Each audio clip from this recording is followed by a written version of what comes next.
December 22, a few days bago, ay pagkatapos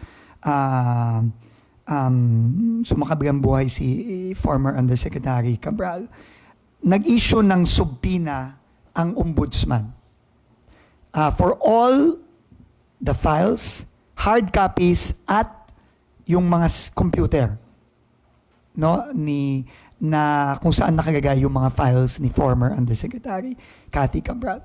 Yun po ay sinubmit natin immediately sa ombudsman, no, nung bakasyon. No? Lahat ng files na yan ay nasa kustodiya na ng ombudsman.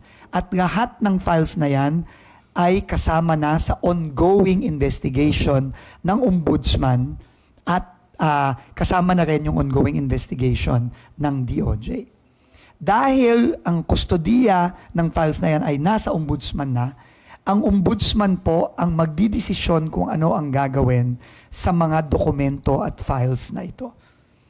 Ang unang-una sa aking conversation with Ombudsman Boying at kay Assistant Ombudsman Cravano, ang unang kailangan gawin ay mag-conduct ng tinatawag nilang forensic audit ng files para malaman kung ito ba ay tinamper, binago, at meron bang nangyari sa files na ito.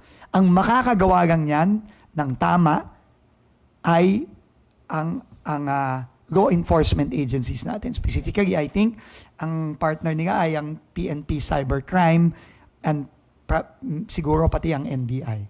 Pero yan, desisyon na yan ng ombudsman. Tayo ay nandito para mag-fully cooperate sa ombudsman at sa ating law enforcement agencies. At ang pagkakaalam ko, magkakaroon kami ng conference between the Ombudsman, the DOJ, the PNP Cybercrime, NBI, etc. sa mga susunod na araw.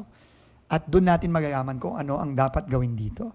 So, ang magiging sagot ko sa kahit na sinong humingi nitong mga files na ito ay ipapaalam ko muna sa Office of the Ombudsman dahil sila na ang may kustodiya nito. No? So, yun ang proseso at yun lang naman ang dapat. Kasi, tama naman si Ombudsman nung sinabi niya, magay ba natin kung ano na ang mga files na lumalabas?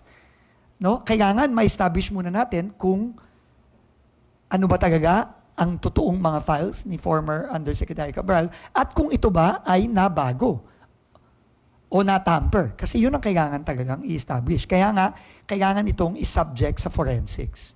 No? Kung yung mga files mo sa computer, nabago ba ito? Kung meron bang mga binago dyan, ano ang mga bago dyan, kailangan ng forensic audit. At siguro dapat tayong lahat, hintayin natin lahat yun. No?